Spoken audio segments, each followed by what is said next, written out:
If you've ever tested a REST API before, you already know the rhythm. You send a GET to some endpoint, you get JSON back, you check the status code, you write an assertion. Pretty simple. Now picture this. You're on a new team, you open the API documentation, and there's a single URL. Everything goes through the same address. There are no status codes on the error responses. Half the bugs you would normally catch with a 404 are hiding inside a 200 response with an errors array. The whole thing runs on a query language you have never written before. That is GraphQL. This video is your translator. If you already know how to do REST testing, I'm going to show you exactly what changes with GraphQL, what stays the same, and how to adjust your testing strategy to catch the kind of bugs that GraphQL actually produces. Here is what we will cover. First, I will break down the core differences between REST and GraphQL, the mental model shift you need before you write a single request. Then we will jump into a live demo using a real API and run actual queries and mutations in both Apollo Sandbox and Postman. After that, I will walk you through two topics that will trip up even experienced REST testers: how GraphQL handles errors and how to use schema as a testing contract. By the end of this video, you will be able to read a GraphQL schema, write queries and mutations in Postman, and know exactly where to look for bugs that do not exist in REST. Let's get started. Let's start with a problem. In REST, every resource has its own URL. If you are building a leaderboard screen for a mobile app, you might need to call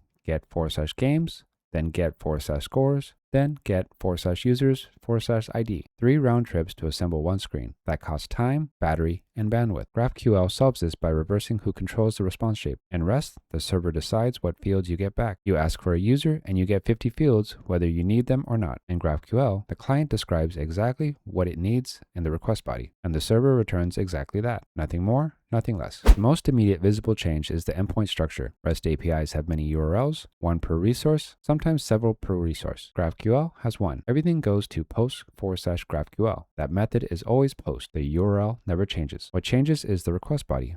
The body contains an operation, a query to read data, a mutation to write data, or a subscription to stream it. This has a big implication for testing. You can't tell what a request body does by looking at its URL. You have to read the body. Logging, monitoring, and debugging all require looking at the GraphQL operation inside the payload. GraphQL has 3 operation types. You will work with the first 2 constantly and see the third occasionally. First one is query. This is the read operation. It maps to get and REST. You use it to fetch games, scores, leaderboard rankings, anything that does not change data. Mutation is the write operation. It maps to post, put, patch, and delete. All of them are in one type. Submitting a score, registering a user, deleting a game, those are all mutations. Subscription is for real-time streaming. Think of it like live leaderboard updates pushed directly to the client automatically. We're not going to demo these today, but you should know they exist. This table is your cheat sheet. The 4 rows here directly change how you test. The endpoint row means your test collections look different, fewer requests, but smarter request bodies. The HTTP method row means everything except subscription goes out as post. You will not write get request in Postman for GraphQL data. The error row is the biggest mind shift here, and the one that trips people up the most. I'm going to dedicate an entire section for this later, but the short version is a failed GraphQL operation almost always returns HTTP 200. The error is inside the response body. If you write assertions against HTTP status codes the way you do in REST, you will miss bugs. The schema row is actually great news for testers. GraphQL requires a type schema, and that schema is a contract you can test against. We will cover that too. Every GraphQL API has a schema, a formal type definition of every available query, mutation, type, and field. This is not optional. GraphQL validates every incoming request against the schema before any code runs. If you send a field that does not exist, the server rejects it. If you pass the wrong data type, the server rejects it. You get an error before the resolver even executes. Here's what a small piece of our arcade API schema looks like. The exclamation point means non-null. That field will always be present. Fields without the exclamation point can return null, and your assertions need to handle that. The schema is also queryable. There is a built-in operation called introspection that lets you ask the API, what types do you have? That is how tools like Apollo Sandbox build their interactive UI automatically. Now let's look at this in action. I've created a free retro arcade leaderboard API that runs on Node.js locally. If you want to link to this repo so you can play around with GraphQL also, leave a comment in the description and I'll send it to you. I've already started my server. You can see we have 3 endpoints here: GraphQL, Swagger, and Health. Opening the Health endpoint first confirms the server is running. You should see a JSON object with a status field. Now let's open this GraphQL endpoint in a browser. This loads the Apollo Sandbox. a browser-based IDE that comes bundled with the API. It gives you 3 panels, a Schema Explorer on the left, an Operation Editor in the center, and the response output on the right. In the left here, you can see the list of available queries. We have game, games, leaderboard, me, score, scores, and top players. I'm going to click on games to expand it. We have fields like created at, description, developer, genre, ID, player count, and release year. This is actually schema running live, not documentation someone wrote manually. It's generated from the server. I wrote a sample query here. The query has games and is asking for ID, title, and genre. If you run it, you'll see the response on the right. The status code is 200 up here, and the response data is here. So data.games has an array of games. We have Pac-Man, Donkey Kong, Space Invaders, and many others. Now notice exactly what came back. You asked for 3 fields, ID, title, and genre. On the right, you can see that every game object has exactly those 3 fields, ID, title, and genre. It did not return created at, description, developer, player count, or release year. This client query controlled the shape of the response. In REST, if you would have called get/games, the server would return every field it stores. GraphQL respects your field selection and returns only what you ask for. Now let's see what happens when you ask for a field that does not exist. I added cabinets in service here to the query. Notice right away that we have an error that says query cannot find cabinets in service on type game. Let's try to run this anyways. We're getting a 400 response here, and we actually have an error message that says cannot query field cabinets in service on type game. The server caught the error and returned an error message. Let's move on to a tool that you're probably familiar with, Postman. This is where we're going to write our actual test scripts. I've created my request for post/GraphQL. In the body, I've selected GraphQL and typed in my query. This time I'm asking for list games and asking for the games to have ID, title, genre, release year, and player count. Let's send this. If you send it, you can see that we get our response back here. Here's our 200. Data.games has ID, title, genre, release year, and player count. In scripts post response, I've created a test here. It's checking for status code of 200. It's making sure there's no errors returned, then verifying that 8 games returned, and then it's checking for properties of ID, title, and genre. All of the values should be a string, and then at the end, I'm actually saving the first game ID for later request. We can send this. In the test results, you should see all 4 are passing. Status is 200. No errors, returns 8 games, and each game has ID, title, or genre. If I look at my console, I can see the saved game ID. I went ahead and created a new request.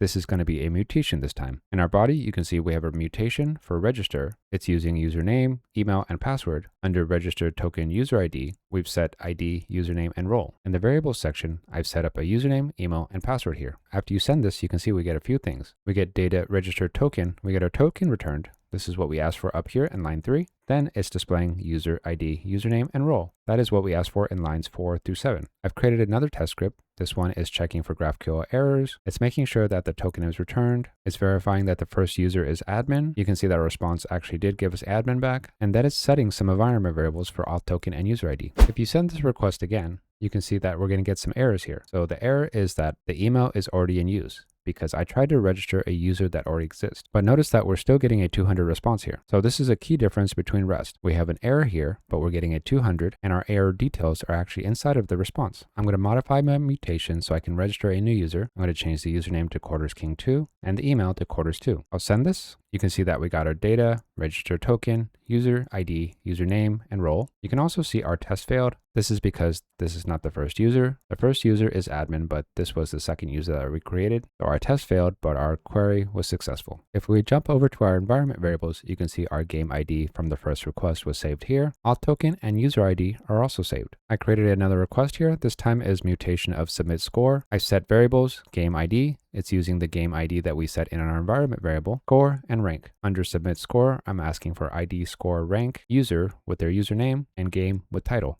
In our authorization tab, we also need to set the bearer token to our auth token variable. If you look at the results, you can see once again in 200, we get data, submit score, ID, score, rank, user, username, QuartersKing2, game, title is Pac-Man. The server extracted the player's identity from the JWT token. We never actually sent user ID in the body. Next steps on this one would be to add test cases.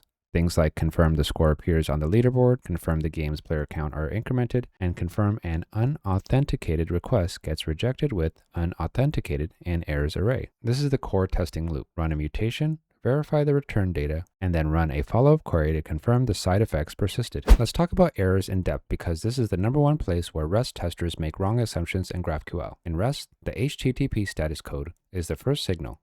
404 means not found, 401 means unauthorized, 500 means something exploded on your server. You check the status, then decide whether to read the body. In GraphQL, HTTP status codes are almost always 200. The error information lives inside the response body in an errors array. The only time you see a non-200 status from a GraphQL server is if the request was so broken that it could not even be parsed. For example, invalid JSON or wrong content type header. There are 4 categories you will test regularly. Each one produces a different extension.code value in the response body. Schema validation errors are caught before any server code runs. The GraphQL engine validates your query against the schema. Wrong field name, wrong argument type, missing required variable, and returns the error immediately. Authentication errors come from the resolver. The resolver checks for a JWT token in the authorization header, finds none, and returns unauthenticated. Authorization errors happen when a token is present but the user's role is too low. An attempt to delete a game as a player role returns forbidden. Resolver errors are everything else. Missing records, duplicate usernames, invalid score values. The error code is set by the API developer,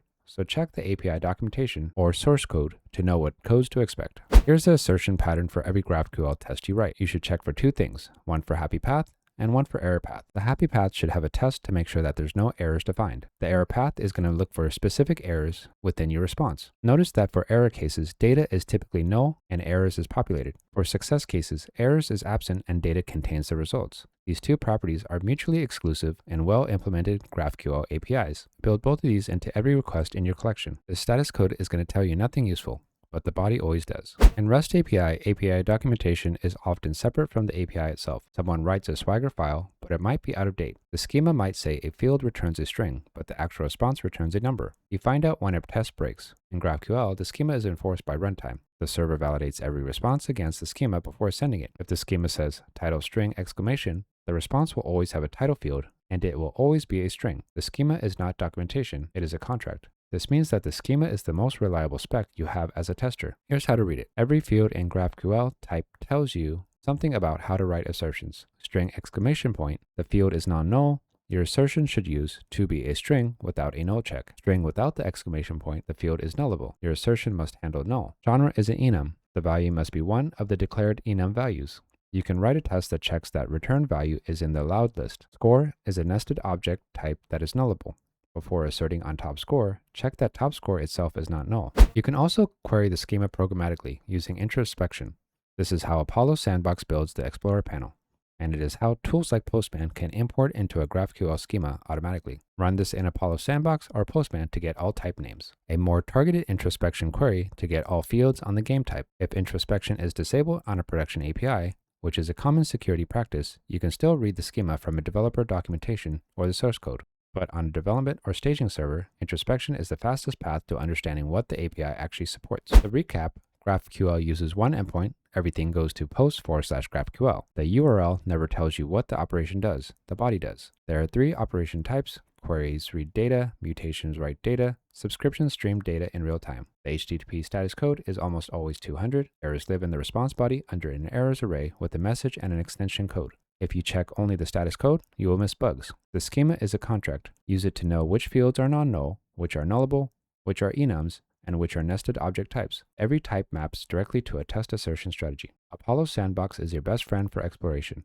Use it to browse the schema, run queries interactively, and understand what the API supports before you build a Postman collection. The assertion pattern is different. In REST, you assert on status codes and response bodies. In GraphQL, you assert that errors is undefined on success, that errors contain the right code on failure, and that data matches the type contract from the schema. If this video helped you, subscribe. New content every week on API testing, test automation, and real-world QA skills.